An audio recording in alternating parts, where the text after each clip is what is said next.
Pues buenos días y muchas gracias por haber venido tan temprano a escuchar hablar de unos temas que no nos pueden parecer hasta escabrosos, ¿no? Pero vamos a pensar un poco que esto es la realidad. Esto es la realidad de la vida y lo que nos vamos a encontrar y lo que nos encontramos y nos dicen que no es, porque siempre nos están diciendo que estas cosas no ocurren y que esto ocurre solo en ciertas circunstancias. Aquí vamos a ver que ocurre en todas. Vamos a dar un paseo un poco por mi vida. ¿Por qué he llegado yo a esto? Porque esto no es una casualidad, esto no es haber cogido información de Internet, haberla bajado, y como estamos en unos momentos en que en cuanto haces eso ya eres Dios y tu opinión es la que vale y parece que estás sentando cátedra, esto ha sido a través de arrastrarte por muchos sitios del planeta, de tratar con lo mejor y lo peor de cada casa. Eso fue en Muerte en Medellín, que es la segunda parte de La última bala. La última bala fue una infiltración en el narcotráfico mexicano y esto ha sido en Colombia. Y ver cómo se mueven las cosas, cómo se hacen, pero tenemos muchos más, porque malos y buenos no solo son estos y los banqueros, sin saber a cuál le digo que es el bueno, ni el malo, entre los banqueros y los delincuentes. Vamos a ver más poderes, más gente, que son los que realmente manejan el mundo. Pero para poder escribir esto y poderlo contar, lo he tenido que hacer siempre con un alter ego, con Richard Corbin. Porque yo no puedo contar esto. Si yo cuento esto, tengo a unos señores de verde esperándome en la puerta. Si soy yo el que digo eso. Pues Richard Corbin, que es el alter ego, es el que está viviendo estos trabajos y el que está diciendo lo que ocurre. O intentar decirlo, porque muchas veces ni a través de eso se puede decir. Él le explicará lo que ocurre a un 95% de lo que oigan. Lo más increíble es lo que es verdad. Las cosas más increíbles, imposible, el mundo no puede funcionar de esa manera, eso será verdad. Eso es lo que de verdad está ocurriendo. Y Corbin lo cuenta a un 95% de verdad. El otro 5% es el que nos guardamos él y yo para el momento en el que tengamos que taparlo o nos vengan preguntando para decir, no señores, ese 5% era la ficción. Siempre es ese 5%. Vamos a arrancar con Muerte en Medellín y vamos a arrancar con Richard Corbin. A ver.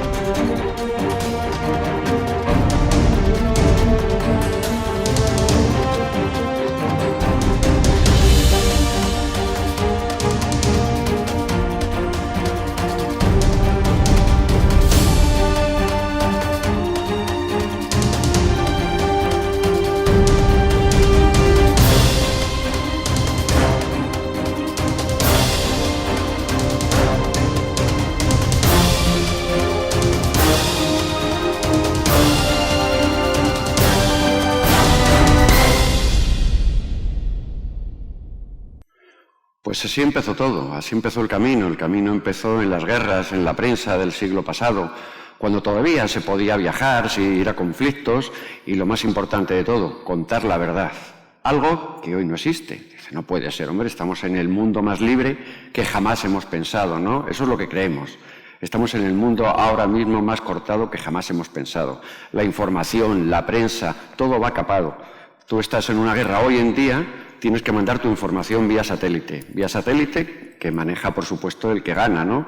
Porque a mí la historia, o la historia del mundo, de las guerras, yo estoy seguro que, que la escriben los ganadores. Lo que no estoy tan seguro es que la escriban los historiadores, la historia del mundo. Y eso es lo que ocurrió desde los principios. Estuve viviendo en Rusia, primero en Nicaragua, El Salvador, Panamá, tuve varias experiencias y luego me tocó el terminar en Rusia. Que terminar en Rusia de los años 90, pues no es que fuera complicado, es que era caer en otro planeta. Tú caías en planetas donde ibas andando por la calle comiendo un chicle y te paraba la gente y te preguntaba qué era un chicle, ¿no? Tenía íntimos amigos ultracomunistas que estuvieron allí de corresponsales también en aquellos años. No llegaba el mes de estar viviendo en la Unión Soviética cuando todos eran anticomunistas, cuando habían visto lo que estaba pasando allí, cómo se aprovechaban de todo, cómo vivía el Politburó, cómo vivían los potentes, los poderosos, ¿no? Cómo manejaban esto. Pero bueno, eso lo principal, el hijo de Brezhnev, Yura, tuve una amistad estuve casi 4 años viviendo en Rusia, tenía una cierta amistad con él. Él manejaba todo lo que fuera la prostitución y la droga de la Unión Soviética, claro, estaba en un punto privilegiado. Y en una noche, en una inauguración de uno de esos clubs de alterne, que eran palacios de terciopelo en Moscú, Le pregunto, vamos a ver, Yura, ¿cómo podéis tener vosotros este tipo de corrupción, este tipo de mafia? Se me quedó mirando y me dijo, te lo explico en pocas palabras. Cuando los sicilianos eran cabreros, nosotros teníamos mafia. Eso es la realidad de lo que estaba pasando en aquel mundo perdido y desconocido, porque nadie sabe lo que había hasta que entrabas allí o llegabas a Nagorno-Karabaj, a la guerra todavía en las repúblicas, porque estaba la perestroika, la glasnost, se estaban separando. Y como siempre, en estos casos, cuando caes por los submundos, que en aquellos años siempre éramos los mismos, siempre éramos los 20, 30 de todo el mundo, siempre éramos 20, 30 que nos juntábamos en cualquier conflicto. 20, 30 periodistas de todo el mundo, otros 20, 30 agentes de la CIA o de agencias internacionales y otros 20 o 30 ladrones internacionales, traficantes de armas, todo ese tipo de gente que no invitaríamos a la boda de nuestra hija. Pero que tenemos que darnos cuenta que esos malos, gracias a ellos, vivimos los buenos. Gracias a que hay un enemigo, hay contra quién luchar, hay contra quién enfrentarnos. Ese es el negocio, porque al fin y al cabo todo esto se resume siempre en lo mismo, en el negocio. Esto es en Colombia. Bueno, en Colombia fueron también años muy duros, años en los que no se podía circular por carretera. Tú salías por carretera y te encontrabas un cubo con un brazo cortado dentro. Si no parabas y echabas dinero en el cubo, en la siguiente curva te ametrallaban. Eso era todo Colombia. Y cuando llegas a esos mundos, los ves, conoces y ves hasta dónde puede llegar el salvajismo, lo piensas, dices, ¿quién gana las guerras? Las guerras las gana el más bruto. Aquí no vale que yo tengo una guerra y ahora me voy al Parlamento, les digo a los señores del Parlamento, vamos a hacerlo de esta manera, vamos... No, mientras tú estás haciendo eso, el otro señor está invadiendo. El otro señor se está por dentro, se está comiendo todo y está matando absolutamente a todo el mundo. Eso es una guerra. Como cuando hablamos de la conquista, pues la conquista de América pues fue otra guerra. Eso es así. Los romanos también estuvieron aquí y se llevaron todo. Es que funciona así el mundo. Y ya no es el mundo, porque el problema no es el mundo, el problema es el hombre. En cuanto alguien, cualquier raza de hombre, tiene algo más de poder sobre ellos mismos, sobre su propia raza, lo que hacen es esquilmarse entre ellos, para tener más poder, porque no hay cosa peor que el poder, porque podemos decir, bueno, el dinero lo entiendo, pero claro, ya cuando tienes 500 millones, ¿para qué quieres más? Tú lo que quieres ya es poder. Y ahí es cuando no tenemos límite. Cuando se llega a buscar poder es cuando no hay límites. Esto pues era tomando narcofactorías en la selva, en la parte de Leticia, con los soldados, se bajaban, bueno, se atacaba la narcofactoría, se quemaba, salían las noticias, tenías 3 tiros, te disparaban 3 veces desde dentro, desaparecía, cuando llegaba ya no había nadie en la narcofactoría, salían las noticias y lo mejor de salir en las noticias, que llegaba Papa USA y Papa USA te daba los beneficios de estar acabando con la droga. Fue en la época de Reagan, aquella gran pelea que se lanzaron las epidemias, se lanzó todo lo que pasó también en la época de Reagan, por acabar con todo lo malo del mundo. Todo lo malo del mundo cuando eran, pues eso, los estandartes de la libertad. Estandartes de libertad que pensábamos entonces. Decíamos, joder, son estandartes de libertad, pero en Estados Unidos te cogen borracho y te meten en la cárcel. ¿Cómo hemos avanzado, eh? A nosotros también. Menudo estandarte de libertad tenemos ya. Otras de las cosas que también vas viendo en el mundo, aparte de conocer a gente y conocer cosas muy extrañas, pues conoces el chamanismo, la brujería, cosas que están utilizando desde hace miles de años, ¿no? Este tipo de trabajos en la selva, y hombre, y miles de años engañando a un hombre es muy difícil, a un ser humano. Algo tiene que funcionar. Es más, si tratar con un chamán cuesta $100 y tratar con un médico 50, todos irán al chamán, en sitios donde no existe el dinero. Algo tienen inexplicable, algo es inexplicable. Yo no les digo que sea bueno, malo, verdad o mentira, pero algo inexplicable, desde luego, tiene este tipo. Llamémosle magia, que es mucho más bonito porque la ciencia sobre eso no tiene explicaciones. En la Antártida fue otro de los viajes a los sitios perdidos, a lugares donde dicen que está la entrada de la Tierra Hueca.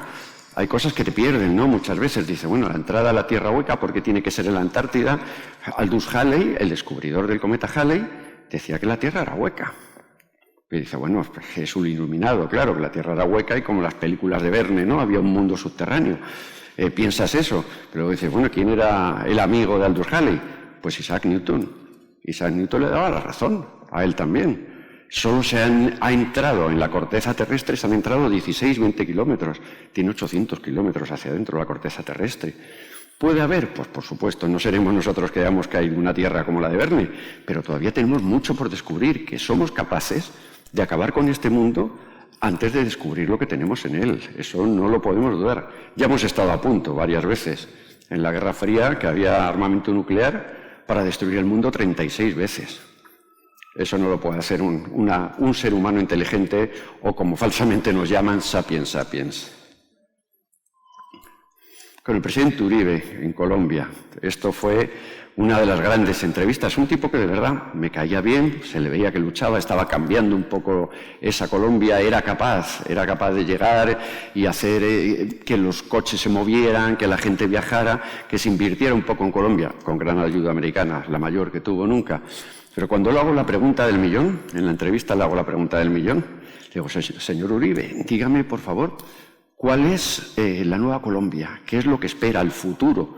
¿Qué es lo que va a pasar ahora? Lo bueno del país, que de lo malo ya lo sabemos todos. Vamos, lo malo es que estabas en Bogotá, salías 15 kilómetros y te secuestraban. Esa era la Colombia, como en las películas, ¿no? Y Uribe se me queda así mirando y me dice, ¿qué le cuento yo bueno de mi país? Ahí ya se le echaron encima todos los asesores, señor Uribe, usted lo que tiene que decir, esto no puede ser. No, los guardabosques estamos creando, lo del ozono. Ya empezaron con la película política, que eso es lo peor, porque después de vivir en todo el mundo y en todo tipo de regímenes, de derechas, de izquierdas, dictaduras de un lado, dictaduras de otro, dice, bueno, poco creía antes, pero después de haber vivido por todos, creemos todavía menos. Estamos hablando de lo que vemos en estos libros de los negocios.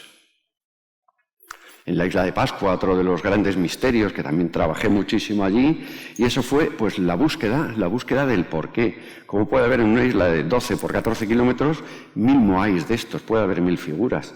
Dices, bueno, la explicación lógica te la darán, pero gracias a Dios, a Alá o a Buda, hay muchas cosas inexplicables.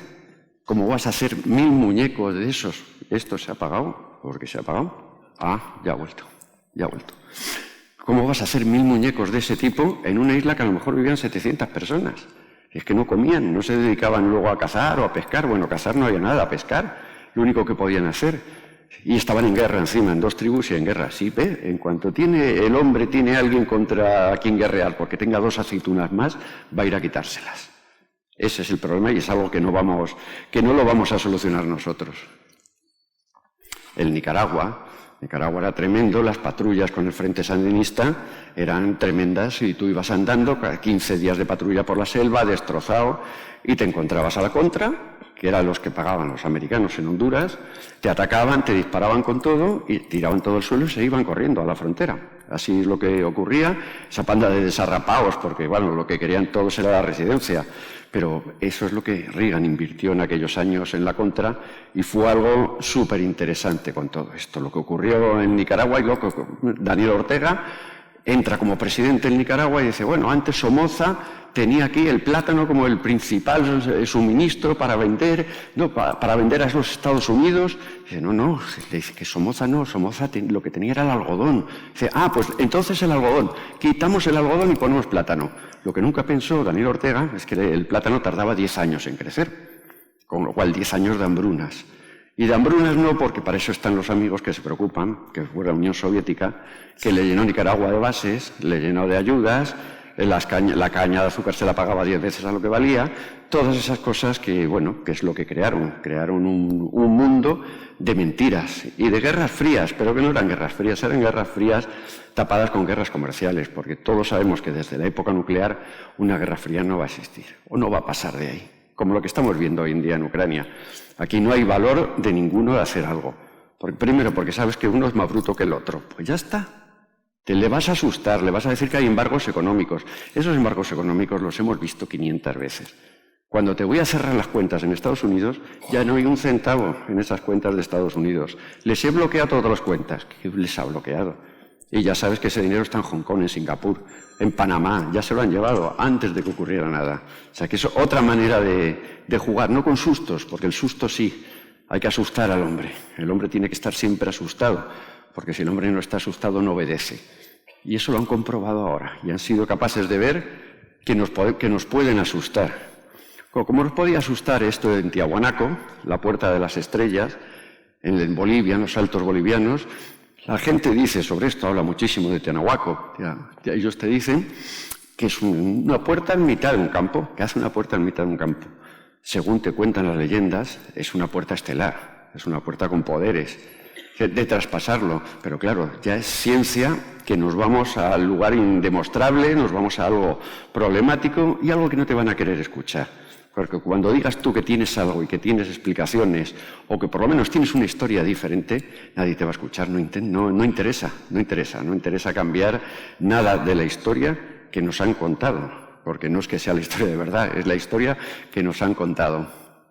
Con los caníbales en Guinea Papúa, esta gente vivía pues hasta hace muy poco en la edad de piedra más total y absoluta.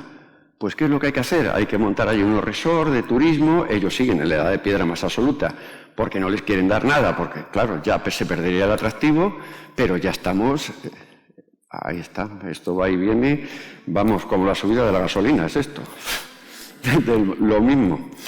Pero en principio, eso es lo que hay, no les dan nada, pero les interesan, porque dan negocio, al dar negocio estamos fastidiados, porque eso es lo que se está buscando.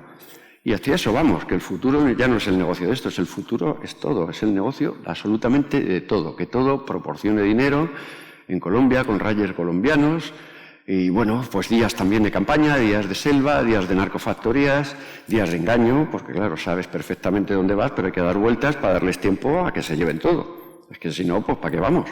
Si no se lo han llevado, encima tienen la bronca, les destituyen. Vamos, puedes hablar de un país que en aquellos años, Colombia, era el país que habían asaltado todas las agencias bancarias del país. Y algunas varias veces. Esa es la realidad colombiana.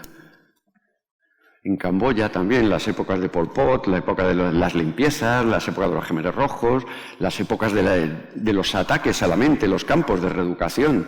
Pero que siempre se piensa lo mismo, que al hombre hay que reeducarle, ¿no? Al hombre hay que reeducarle, pero reeducarle no para que valga más o que avance, porque eso es la falsa civilización, ¿no? Lo que tenemos ahora mismo es la falsa civilización. Al hombre hay que reeducarle para que obedezca, que eso es el interés. Aquí estoy con Patarroyo, este fue el descubridor de la primera vacuna de la malaria, muy amigo mío, colombiano, y un hombre que íntimo amigo de nuestro rey emérito, que grandes juergas con él en sus barcos, increíble, buen tipo, te hablaba de todo, te contaba todo, me enseñaba los libros de la malaria, mira, 10 monos, ha funcionado en 10. Luego me enseña otro libro, mira, otros 10 monos en ninguno. Digo, pero bueno, esto es imposible, ¿no? Y dice, hombre, que llevo 25 años viviendo de esto. Claro, vas viendo estas cosas que dices, pues si hasta los buenos. Y los talones que le daban a este hombre, los cheques bancarios que le daban las grandes fábricas, los grandes laboratorios químicos, el dinero que le daban para que no sacara sus descubrimientos. Dice, ¿cómo creen que los tengo? Le venían con talones para que no los sacara. Claro, si te contaba la verdad, te reías con él, te hartabas a tomar alcohol con él y dice, bueno, y te lo contaba todo. Pero dices, claro, si es que creen que lo tengo. Y mientras crean que lo tengo, ¿qué mejor negocio para una farmacéutica que tener una enfermedad que tiene que mantenerte toda la vida? Que como veremos más adelante. Y mientras tanto, esto era la calle, esto era Colombia, mientras hacían vacunas, mientras el presidente Uribe te hablaba de el ozono, de los bonos de ozono y de todas estas cosas que se estaban haciendo. La realidad era esto, lo que había en la calle. Esto fue una expedición a la Cueva de los Tallos, en Ecuador, a la búsqueda, porque en esta vida siempre tiene que ser así, tiene que haber búsqueda. Si no tenemos búsqueda, ¿qué es lo que estamos haciendo? ¿Nos conformamos con lo que nos digan? Pues bueno, ya sabemos que nos han engañado, pues ahora vamos a ver cómo lo hacemos. De momento eso lo tenemos.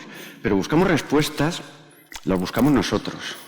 Porque si buscamos respuestas en lo que nos digan otros, la hemos fastidiado. Estamos otra vez en el mismo lío, estamos en la misma pelota y volviendo. Que si hay otras cosas, otro mundo, otras civilizaciones antes de la nuestra, suena a locura. Pero es cierto que si aquí llevamos 5.000 millones de años, somos los primeros que llevamos 4 días. Aquí no ha pasado nadie, ningún ser inteligente. Y pasamos nosotros, que menos inteligentes somos de todo. Vamos, eso es increíble. No ha existido, yo no creo que haya existido una humanidad, como dice Juanjo Benítez, no una. Han existido muchas humanidades en 5.000 millones de años, por supuesto, de las cuales hemos aprendido, porque esas evoluciones que ha habido, esas evoluciones de medicina, de astronomía, de matemáticas, de construcción, Y de repente, en Egipto, por ejemplo, vemos esa evolución disparada de todos esos conocimientos. Vayan cualquiera de ustedes hoy a Egipto y cuando vean un egipcio dicen si es descendiente de los que hicieron aquello. Pues no. Las cosas son así de claras y, bueno, alguien les enseñó, alguien les dejó de enseñar. No sabemos quién, si fue otra civilización anterior o quién fue el que los enseñó y luego les dejó de enseñar. Y el problema es ese, que cuando te dejan de enseñar, no es que aprendas poco y al revés, es que vas peor que antes, que es lo que ha ocurrido en gran parte del planeta. En la Cueva de los Tallos, si el señor del precio de la gasolina quiere, saldrá. A ver. Ahí está. Vale, en la Cueva de los Tallos, bajar, pues bueno, es una expedición súper peligrosa, súper difícil. Hay que tirarte por un túnel de 100 metros, tienes que hablar con gente para que te lleven, que son los suar, los que llamamos nosotros los jíbaros, los cuales te van a engañar, te van a intentar sacar todo, pero todo entra en el negocio. Yo cuando veo la boca del túnel y le digo al jefe de los SWAT, le digo, tengo un teléfono satélite que ahí abajo no funciona. Dice, si te lo dejo a ti, te lo vas a llevar, claro. Dice, hombre, por supuesto, y yo a usted no le conozco. Esto era así. Digo, bueno, pues ya me bajo y ya que me entierren con el teléfono abajo. Pero por lo menos la cara de tonto no se me quedaba. Eso. Y luego, claro, yo contrato a 5 porque había que bajar como un chorizo, porque nos habían robado las poleas, nos habían robado todo lo que llevábamos y bajamos con cuerdas que nos habían dejado los bomberos. Unas cuerdas de 7 metros y atadas con nudos. Así que tenías que bajar como un chorizo, soltándote. Bueno, con 5 tíos, digo, vale, podemos hacerlo con 5 hombres para bajarte 100 metros. Pero claro, cuando ya se cansan de un día y medio ahí esperando y se van 3 y dejan a 2 nada más. ¿Y ahora cómo salimos? Pues intentando con los caballos atarlo a las cuerdas, tirar. Claro, los caballos, yo le oía cuando estaba colgado y al caballo patinando en las piedras, digo, lo que me falta, yo subiendo y veo un caballo por aquí cayendo, digo, vamos, de las de llegar destrozados, llenos de golpes, llegar arriba y lo primero que piensas, ¿no? En cuanto sales de un lugar de ese tipo, dices, aquí no me vuelven a ver, pero ese es el problema, que los 2 minutos estás deseando volver. Neil Armstrong estuvo allí y se llevaron montones de cosas y de cajas que no ha vuelto a ver el mundo ni ha vuelto a ver la luz. Esos secretos que Neil se llevó a la tumba. Como buen militar, se cayó, ya los americanos le dijeron que estaba inhabilitado, que estaba con Alzheimer, que no sabía lo que decía. ¿Por qué? Porque dijo 4 verdades. Y esa resistencia es la que nos quieren castigar, el que no digamos las verdades. Esa es la famosa librería de piedra que dice, bueno, bajas la primera de 100 metros, dice, bueno, ya estamos aquí abajo, algo hay. Y te encuentras una casa de 7 pisos que tienes que bajar solo. Porque ahí no hay nadie para ayudarte, hay otra bajada más. Hay otra bajada que bajas, pero para subirte tienes que dejar las uñas para salir de ahí. Y les aseguro que te las dejas para poder salir cuando estás viendo lo que es el submundo de los Tallos, como otros muchos submundos o como muchos otros misterios que hay en este mundo que nos demuestran la realidad. Con gente, bueno, súper inteligente, arqueólogos reconocidos, el mismo Juanjo Benítez nos han dicho que ahí vivía otra civilización hace más de 70.000 años. Son gente que ven un poco más allá, porque si vemos un poco solo esto, nos vamos a quedar muy cortos, porque encima vamos a ver lo que nos dicen, que veamos. Esto es en la Antártida también, que eso fue uno de los grandes detalles que tuvieron en la Antártida, que cuando se ponía sobre el Google, al principio, al comenzar el Google, había una marca del centro de la Antártida, tú bajabas hacia ella y tenías un tapón blanco puesto para que no vieras más, intentabas acercar y no había más. Ahora ya está corregido y se ve todo blanco y ya está. Pero se escapó en los primeros tiempos, fotos de satélite americanas, que es como la realidad de la NASA, ¿no? Cuando te hablan de la NASA. ¿La NASA qué es? ¿Una agencia aeroespacial? No, es la mayor fabricante de mentiras del mundo. Ah, eso siempre, por nuestro bien. Siempre cuidan nuestro bien, estos gobernantes cuidan nuestro bien porque nosotros no podemos saber esas cosas, como humildes mortales que somos, claro. Bueno, Egipto fue pues otro de lo que se sigue sin saber lo que hay, ni a dónde hemos llegado, ni hacia dónde íbamos con Egipto y la cultura que allí encontramos, que no se le ha dado explicación, por mucha traducción de jeroglíficos, por mucho que queramos hacer, no le podemos dar una explicación de dónde vino y cómo se fue, y cómo vino esa decadencia, ¿no? Cómo vino en el principio, fue disparado el Imperio Antiguo y luego una decadencia que les llevó ya a la conquista de todos los pueblos limítrofes, eran capaces de conquistarles a alguien que durante miles de años nadie se les pudo acercar. Entonces, con los jíbaros, en el Amazonas, la interpretación de los sueños, una de las historias más bonitas que quizá puedan tener los nativos del Amazonas. Los jíbaros dicen que si tú no sueñas, no vives. Y por la noche, como no hay tele, gracias a Dios, no tienen tele, pues allí se ponen ellos a contarse historias y los sueños que ha tenido uno, ha tenido otro, el chamán los interpreta. Allí, entrecomidos por los mosquitos y los sueños, pasan la noche. O sea que es tremendo, porque siempre que hablan de la selva, te hablas de, no, un jaguar, una anaconda, una boa. Dicen, no, señores, lo peligroso no es eso se ve. Y si tú has visto un jaguar, una anaconda, una boa, es porque te ha visto ella primero, con lo cual se acabó, ya está todo jodido. Pero lo peligroso es lo que no ves, los insectos. Eso es lo peligroso, lo que no ves y que te comen vivo. Eso de tener un cuerpo que no tienen un sitio donde picar. Pero bueno, es lo que hay. Si no hubiera eso, con estos paisajes, habría un Hotel Meliá allí precioso y habríamos acabado antes de lo que pensamos con ellos. Bueno, de esta hay una historia muy buena. Este señor es el obispo de El Salvador, Monseñor Bolaños, muy amigo. Me voy a Roma con él, verán que lleva ahí la mano abierta, es el anillo de obispo, que lo llevan guardado y solo se lo pone para las fotos. Luego tiene ahí la cruz del pastor, la que lleva colgado, que es la que se pone el Papa Francisco. Y como buenos pelotaris, estos señores ahora todos van con la cruz del pastor, que es un Cristo, un Jesús lleno, rodeado de ovejas. Todos van con ello. Con este tuve varias experiencias y bueno, como siendo quien era, tenía entrada a todas partes. Estuve en el Museo Vaticano y me dijo un día, dice, ¿tú quieres que bajemos a los sótanos del museo? Digo, hombre, no me dejará llevar una bolsa, pero sí, voy a bajar. Bajamos y aquello era como bajar a lo más lúgubre. Las películas de los almacenes de Indiana Jones, cajas cerradas, olor a podredumbre, a muerte. Claro, había allí increíble la cantidad de cosas que había de todo el mundo. Le digo, hombre, Bolaños, ¿y esto qué hacéis? ¿Exposiciones itinerantes? ¿Esto lo enseñáis al mundo después? ¿O qué hacéis con ello? Me pone la mano en el hombro y me dice, hijo mío, todo lo que ves aquí no volverá a ver la luz del sol. Eso es el poder. Eso es el poder, sí, señor. Manejarlo. Y me contó un chiste, este hombre muy bueno, es un chiste de obispos. Eso solo se lo cuentan entre ellos los obispos. Durante la Segunda Guerra Mundial en Polonia hay un niño polaco en una cuneta y un oficial de las SS apuntándole para dispararle en la cabeza. Se abre el cielo y aparece Dios. Y le dice al oficial alemán, no mates al muchacho que va a ser papa. Si yo qué gano si no mato a este, tú también serás papa. Esos son chistes que se cuentan entre ellos. Ratzinger y Wojtyla. Los chistes que se cuentan entre ellos. Para que veas tú el respeto o el negocio que hay en todo. Si es todo... Aquí no nos vamos ninguno con ideales. Eso es en Chechenia. Esas noches de que pasabas en casa del primero, que era guerrillero, dormías en su casa, en su familia. Veas la dureza de la vida. Cuando vemos ahora este mundo...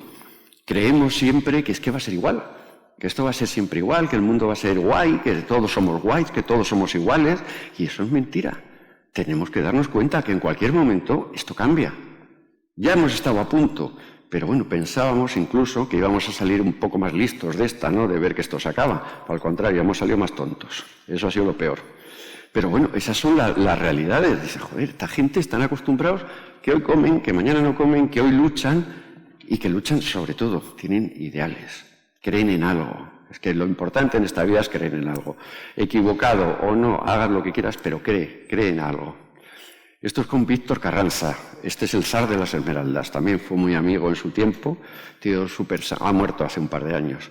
Súper sanguinario, luego te hablaba y parecía, pues eso, el Chapo Colorado, cuando hablaba contigo, era muy bueno, muy trabajador, y era el fundador de las FARC, de las Fuerzas Revolucionarias Colombianas.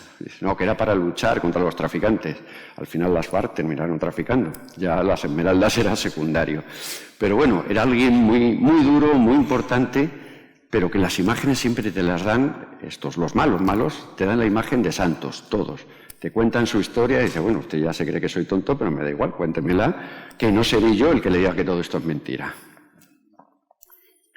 Esto fue en el delta del Okavango, en una de esas locuras que te pide la vida, o las vueltas que te hace dar la vida, de ver una elefanta con 2 elefantes en mitad de una arboleda y decir, hombre, ¿y no me voy a bajar a acercarme a ella?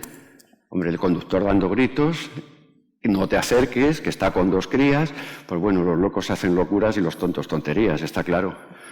Me bajé y me acerqué a la elefanta y lo que piensas, ahí tenías todo el poder del mundo. Dice, tengo todo el poder, pero ahora mismo se acaba. Y hombre, que si se acababa. Ya le molestó a la cría y me sacó por el aire de allí, claro.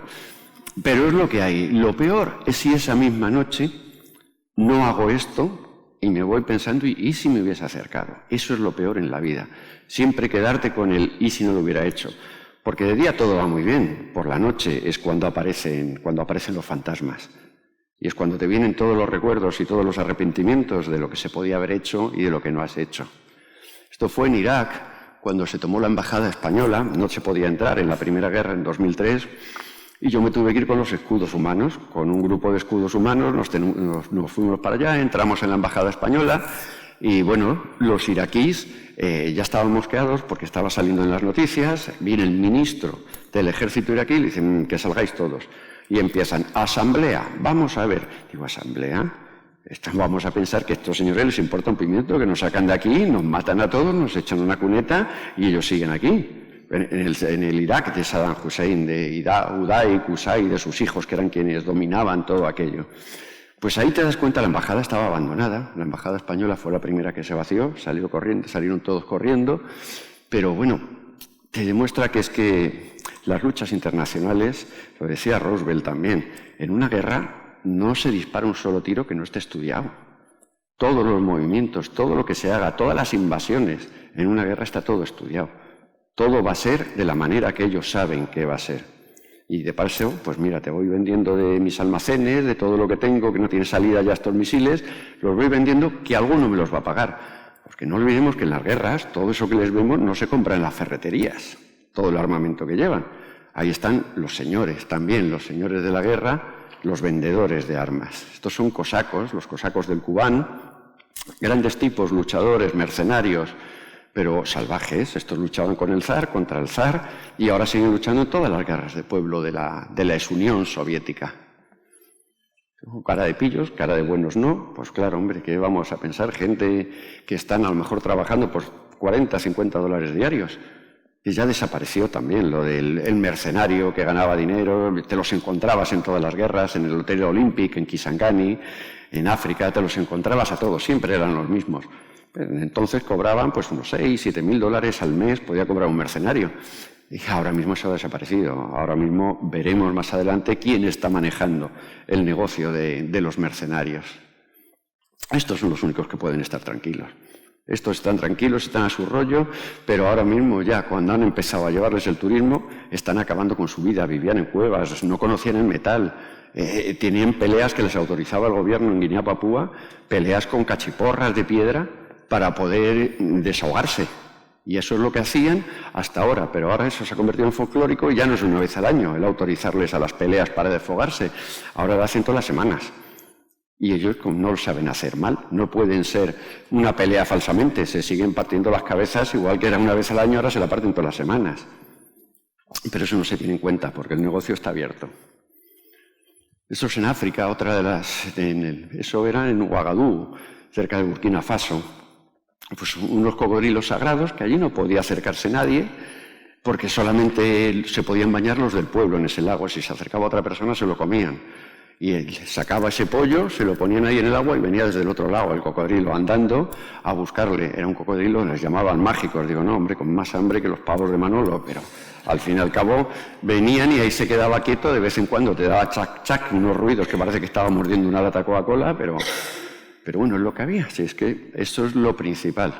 Atrás ni para coger impulso. Ahí arriba se ven por ahí unas pinturas rupestres de unos hombres cazando dinosaurios. Eso es en el estado del Amazonas, en Perú, en un descubrimiento que hice cuando estaba todo perdido, había que llegar arrastrándote, muriendo para llegar allí, y ahora estos, como son tan comerciales, pues han abierto todo el camino, han quitado los árboles para que la gente pueda subir. Claro, al quitar los árboles entra el sol y se está borrando, las pinturas se están borrando. De que en unos años habrán desaparecido. Y ahora tienes que ir armado porque como va gente, hay bandidos. Es como siempre. Vamos a los negocios o Burkina. Bueno, esto en Maracoy. Esto es el mercado Tuareg de Maracoy. llenos de porquería después de días de circular por carreteras, y darte cuenta de lo que hay. Esta gente todavía tiene dignidad, los tuareg no quieren pasaporte, no quieren pertenecer a nadie, pero no olvidemos que los tuareg, los míticos románticos, todo esto tan bonito, eran los cazadores de los esclavos de Egipto. Estos eran los cazadores. Los árabes manejaban y los guerreros tuareg eran los mejores cazadores de negros para trabajar en las pirámides, que hubo cientos de miles haciéndolo. Y les seguían durante meses. Y hoy en día, pues ni patria ni bandera, están por las fronteras y nadie quiere saber nada de ellos, porque ellos no quieren tener un presidente que les diga lo que tienen que hacer. En Amazonas, con las serpientes, que es lo que hay allí, lo que les decía, que cuando ves a una, o la pegas un pisotón en la cabeza y la coges, o si no, pues date por fastidiado, porque la más pequeña puede acabar contigo, y estas que son constrictoras, no son venenosas.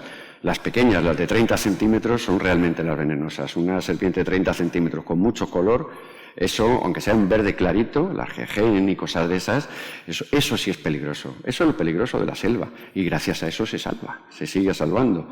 Ya no van nada más que buhoneros y gente de este tipo que son los que entran, los que se atreven a entrar a medio robar allí. Los masái aquí sí terminaron con una cultura, porque no hay nada mejor en un pueblo que su cultura, seguir manteniéndola. Lo mismo en la de ellos que en la nuestra. Seguir manteniendo nuestras tradiciones, nuestro mundo, de dónde venimos, no olvidar nunca eso. Que no nacimos ya con los chips y con el armamento digital ya, no, hemos tenido una historia de dónde venimos. Eso sí, a ver quién nos la cuenta, que ese es el peligro. Pero claro, andando por esos sitios siempre terminas con los malos, los buenos y los regulares, te terminan ofreciendo. Ahí estábamos con este señor. Era un traficante de armas, este era un fedayín que se comía los vasos rompiéndolos y masticándolos. El otro soy yo, y este señor es un parlamentario armenio que es el que firmaba los contratos para las compras. Entonces hacían las cosas así, como los señores, con contratos, con palabra. Ahora no, ahora es que no viaja ni el dinero. Ahora verán cómo funciona todo eso. Todo esto se perdió, maletines, viajando con maletines con dinero, con los contratos. Solamente ese contrato que venía firmado por un gobierno, eso tenía valor. Ahora mismo eso no vale para nada, se hace todo por internet ya no se mueve nada, no sé, claro, no les conoces. Yo tuve, la suerte, la desgracia de conocer a Laurence Kabila en el Zaire también, cuando estaba firmando la entrada de los tanques en Kinshasa, iba a dar el golpe de Estado, y había unos señores con camisa blanca, que siempre son los mismos, los señores de la camisa blanca son los CIA, haciéndole firmar un montón de contratos de cesión de minas, de todo, estaba cediéndolo para poder tener el poder. Señor así bajito, gordo, con un Rolex de oro impresionante, y decía Kabila, no, yo firmo, yo no tengo ningún problema. Firmó y no cumplió. ¿Qué pasó? Al año, su hijo Joseph le mató a su padre y se quedó de presidente. Si es que eso es así, que no le demos más vueltas de que yo soy bueno y lo voy a cambiar, no. El otro no pagó porque se quería quedar todo, no porque pensaba que su país lo necesitaba. Que eso es lo malo. Pues así empiezas a conocer gente que te van ofreciendo trabajos. Terminas en guerras en las que en los primeros días te das cuenta. Si sobrevives a la primera, ya a la siguiente es más fácil, pero la primera siempre es difícil. Y te das cuenta la frase que decía Robert Capa: si estás muy cerca, haces la foto, pero te pueden pegar el tiro. Y si estás lejos, no te van a dar el tiro, pero no vale para nada lo que vayas a hacer. Hay que estar siempre debajo y conociéndolos a todos estos y viendo lo que son, viendo el material que manejan, que se vende a precio de oro, material de los años de la Segunda Guerra Mundial, el RPG este de la Segunda Guerra Mundial, se está vendiendo a precio de oro. Alguien lo paga, ellos no lo podían pagar. Esto lo pagaban los soviéticos y luego los de la contra, los que les atacaban, material más moderno pagado por Estados Unidos y con sueldos. Y el sueldo era una sopa de judías con queso por la mañana y es lo que se comía. Y muchachos, que es lo que ha habido siempre, cuando dicen, no, es que van muy jóvenes a la guerra, es que si no, esto no hay quien lo aguante. Eso no hay quien lo aguante. Yo 15 días de patrulla con ellos para tirarme y hacer otro. Y ellos al día se descansaban un día y salían al día siguiente otra vez. Y es lo que me llevó a un mundo de brigada criminal, de la última bala y de todas estas cosas. Conocí a tal cantidad de gente que fueron difíciles de entender, fáciles de trabajar, pero complicados, porque la gente se iba normal, se iba a trabajar a una oficina y yo me iba así a trabajar por las mañanas. Eso era lo difícil, lo que tenías que acostumbrarte y darte cuenta cómo funcionaba todo.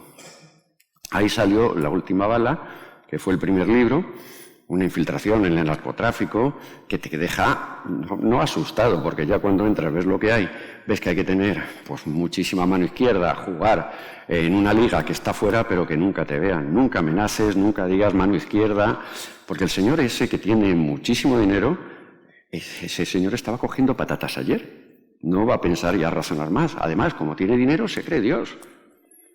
¿Y cuánta gente les vuela la cabeza porque le están llevando la contraria? Tú tienes que convencerle siempre que eso que te está contando que va a hacer, que eso no está bien, pero que él tiene otra idea. A él se le ha ocurrido la idea de hacerlo de esta manera. Tú le metes tu idea y muy bien, sí, se me acaba de ocurrir que vamos a hacerlo así. Sí, como con tontos, por lo mismo. Pero con tontos con pistola que siempre van peor. Y luego vino Muerte en Medellín, que es el movimiento real de capitales, esas cuentas que nos hablan, no, cuentas de 5.000 millones de dólares, cuentas de 7.000 millones, eso no existe. Hombre, que sí existen. Existen muchas cuentas, muchísimas cuentas de esas cantidades. Porque el problema es que si tú tienes 5.000 dólares, tienes un problema fiscal. Pero si tú tienes 50 millones, no tienes ningún problema fiscal. Tú te vas al banco y el del banco te lo va a arreglar. Te va a montar la estructura, todo lo que necesites para que puedas moverlo. Y así empezamos. Estas son las Chevy Suburban, son las camionetas que utilizan ellos, motores V8, blindadas, eso pasa por encima de un tanque, ¿no? Y es en la que se mueven todos. Lo que pasa es que cada vez que ven una Suburban, el enemigo la ametralla, claro, porque sabe que es el otro. Esto es... A ver. ¿Qué nos sale aquí? Ahí estamos. Porque estos son los malos, ¿no? Dicen, estos son los malos, los que manejan todo, son los que tienen el efectivo principalmente. Estos tienen efectivo, si quiere IBM, quiere una inyección de efectivo, tiene que hablar con ellos.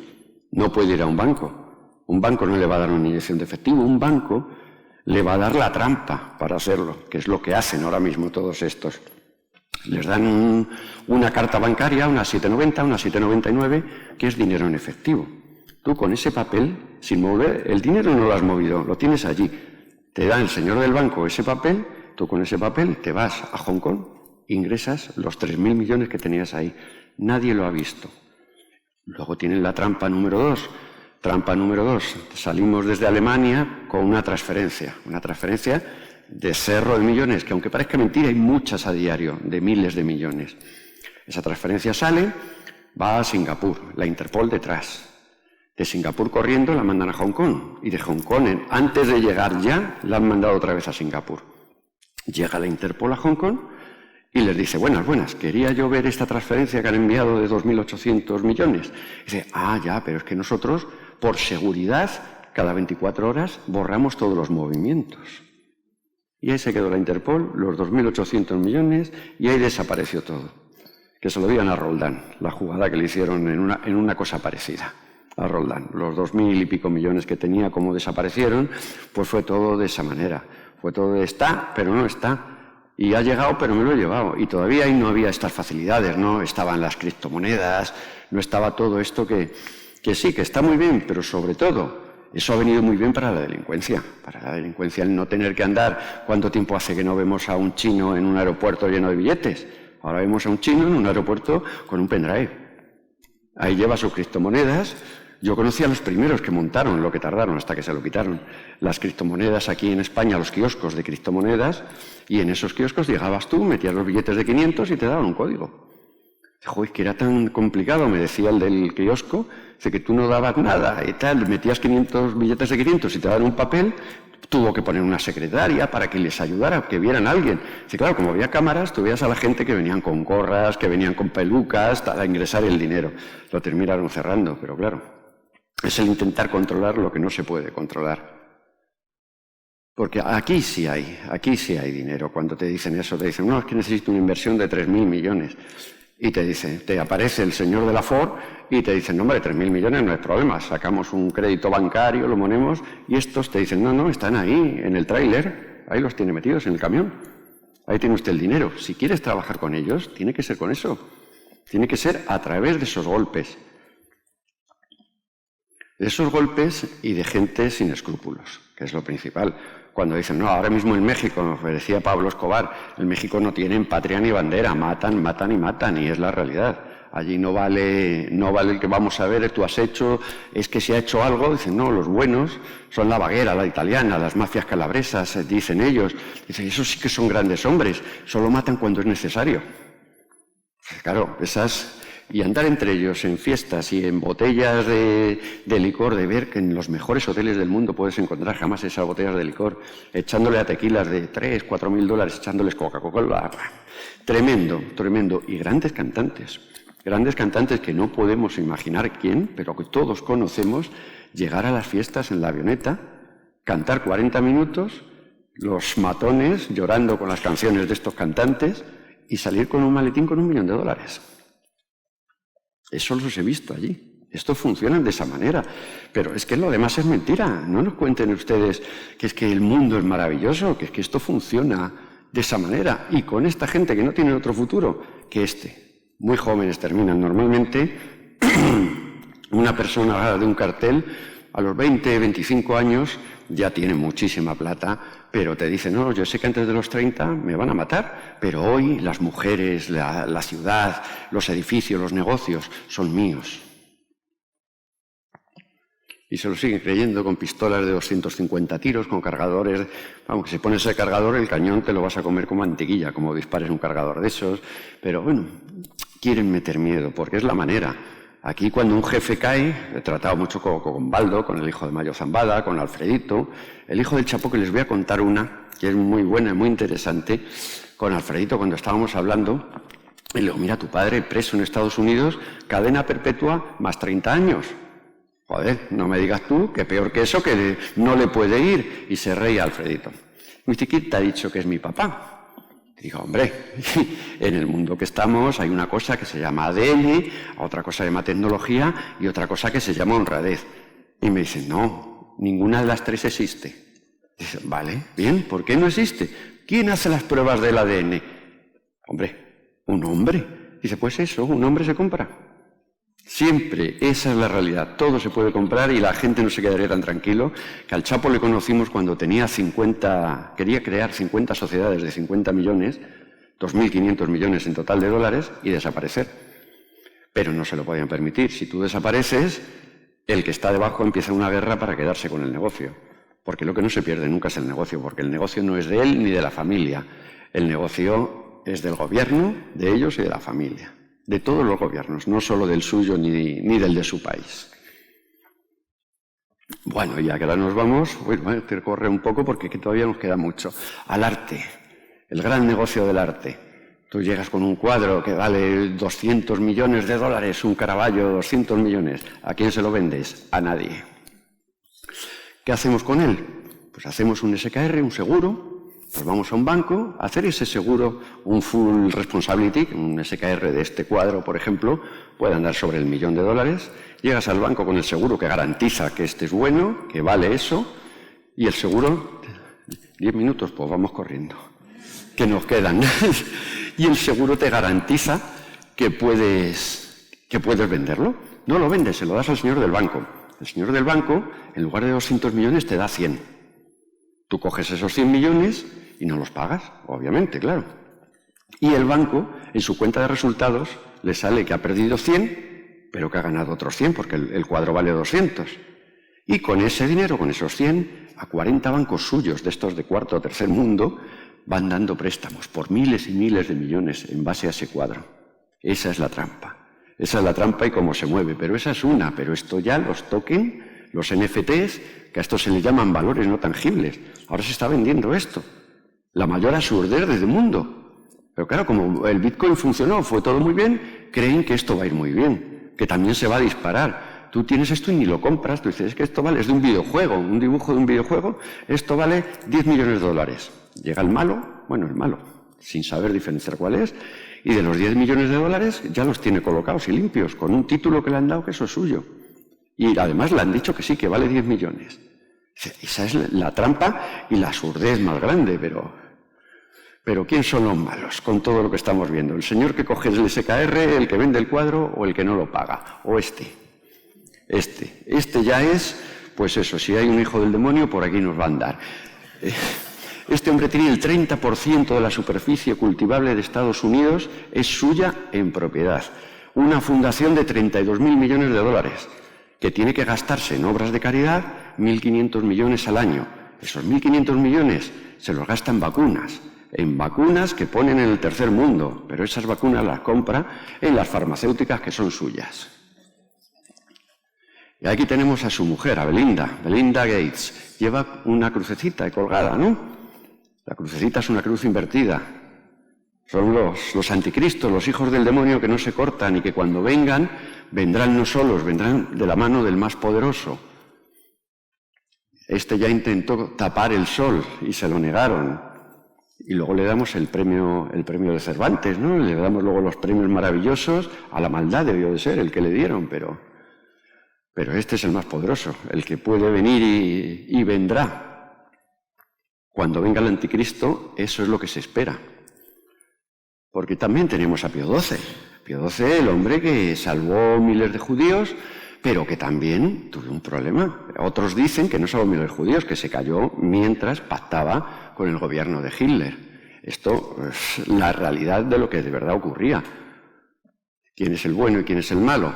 Pues aquí los grandes malos, Gengis Khan, 40 millones de muertos, cuando en el mundo había 100 veces menos. Mao Zedong, el gran asesino. Hitler, que dentro de todas sus locuras solo mató a 17 millones de personas, no como los otros.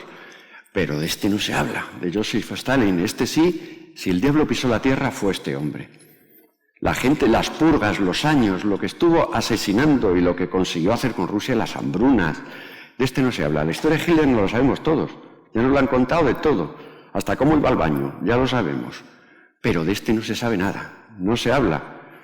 Y el día que nos enteremos, pues bueno, no es para echarnos a llorar, pero de algo vino. McNamara, el primer hombre que fue presidente de Ford, sin llamarse Ford. Luego estuvo en la guerra del Vietnam, el asesor del presidente de Nixon y de Kennedy. Este hombre fue el inventor del agente naranja. Esos chemical trails, ¿ve? Agente naranja, los chemical trails estos que hemos hablado, que se veían por ahí y que han desaparecido porque empezamos todos a hablar de eso. Pues esto es un chemical trail real grabado esta semana. A ver si arranca con este. Sí.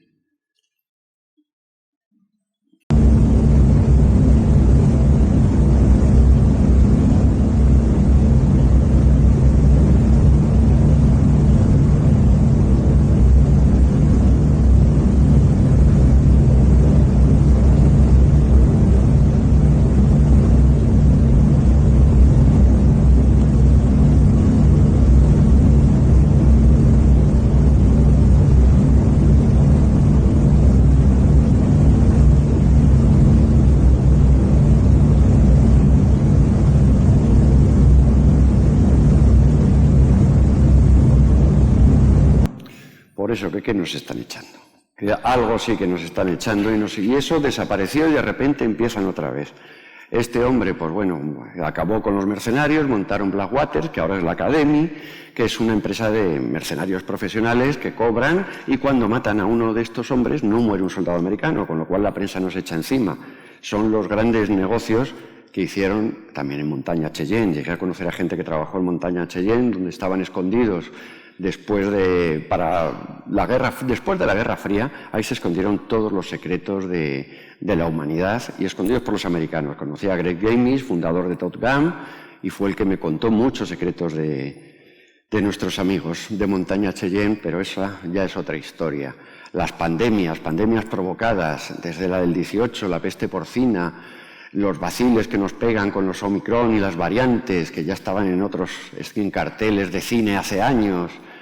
La peste española, cuando donde menos se murió fue en España, que murieron 300.000 personas y en el mundo 100 millones. Pero por hablar nos pasa eso, que somos los malos prácticamente. El negocio del ébola, todas estas cosas se prueban fuera, las vacas locas, que las volvimos locas dándolas de comer piensos de ellas, haciéndolas caníbales y se volvieron locas. Todo eso luego no se habla.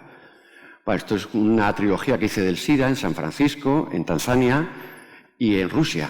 Y esta fue pues tremenda, pues tremendo de ver la realidad y que te hablaban de que Fort Detrick, de donde había salido el virus, que se les había escapado, que nunca se pensó que había bisexuales, que fue el gran error en la época Reagan. Eso es en el Mother Lot, uno de los sitios pues más impresionantemente cutres que puede imaginar el ser humano. Jacques Attali, este sí que vio en Breve Historia del Futuro, aquí sí contaba que lo próximo que va a funcionar no va a ser la democracia, no va a ser una dictadura, va a ser una democracia económica, un negocio en el que todos vamos a ganar dinero desde casa para no salir nunca a la calle. Este hombre fue asesor de Mitterrand, o sea que tampoco es un inculto, ¿no? Pero eso es lo que se piensa. Y de aquí les voy a contar un poco rápido, porque es muy interesante, sobre el negocio de la inmigración, que también Corbyn estuvo metido en esto y le han censurado sus libros, se me han censurado todo cuando he querido hablar de esto. El negocio de la inmigración, por cada inmigrante que llega, los gobiernos cobran un montón de dinero de las ayudas europeas. De ese montón de dinero se paga un poco a estos señores de Cruz Roja y se les va, el Fortes, la policía de exterior de la Comunidad Europea, vigilando que todo se haga y todo se siga haciendo. Vienen sin motor, por supuesto, son personas de 20, 30 años, algunos llevan un black phone, un teléfono y hasta algunos con pistola. Cosas increíbles les puedo contar de aquí. Eso es en el barco de Salvamar, en el puente, con una camiseta de Abdelkrim, se bajan de la patera, Abdelkrim, la mayor matanza que hubo de los soldados españoles en la guerra de África. Y vemos pasar las lanchas para marroquíes, venga, llevároslo, que estáis en aguas mías, pero cargáis vosotros con todo. Y esta es la más impresionante, el SIBE, el Servicio de Inteligencia de Vigilancia del Estrecho. Servicio Inteligente de Vigilancia del Estrecho. Eso tiene cámaras infrarrojos. Si todo funciona, el Estrecho es un gran hermano. Ahí jamás podría entrar nadie sin que lo vieras. Pero ahí nos vamos. Que un día se han cortado los cables. Pues nada, hombre, ponemos debajo un generador, lo tapamos por si llueve, unas piedras, y cuando se acabe la gasolina, pues se apaga el SIBE. Y no se arregla. Y claro, esto nos trae mucho a cuenta, o nos hace pensar en aquel famoso chiste, cuando llega un señor al infierno y le dicen, mira, aquí tenemos dos infiernos, el infierno español y el infierno alemán. En el infierno español le dan a usted un brochazo de mierda todos los días. Dice, bien, y en el alemán, pues le dan un brochazo de mierda todas las semanas. Dice, bueno, pues al español. Dice, hombre, al español, ¿a que le den un brochazo todos los días? Dice, no, hombre, no, un día falta la mierda, otro falta la brocha. Pues eso es esto.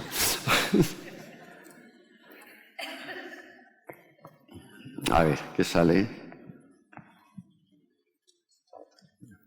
Son los faros de vigilancia, y bueno, ya como los faros parece que se estropean, pues vamos a montar un camión que vale una fortuna, no se sabe cuántos ceros lleva, el famoso camión. Pues el famoso camión que detecta donde le pongan, pues joder, que hoy hace viento, es que no le podemos sacar, es que parece que con el levante que hay se puede hasta volcar, no le saques, y sabemos lo que entra cuando no sale. Y al final, bueno, nos va a dar tiempo a decir que no sé si gracias al Arcángel San Miguel, a Dios, a Alá, a Buda, he podido venir a contarles las cosas y sobre todo a decirles una cosa muy clara que lo decía Albert Einstein. La mente es como un paracaídas, solo funciona cuando se abre. Y muchas gracias.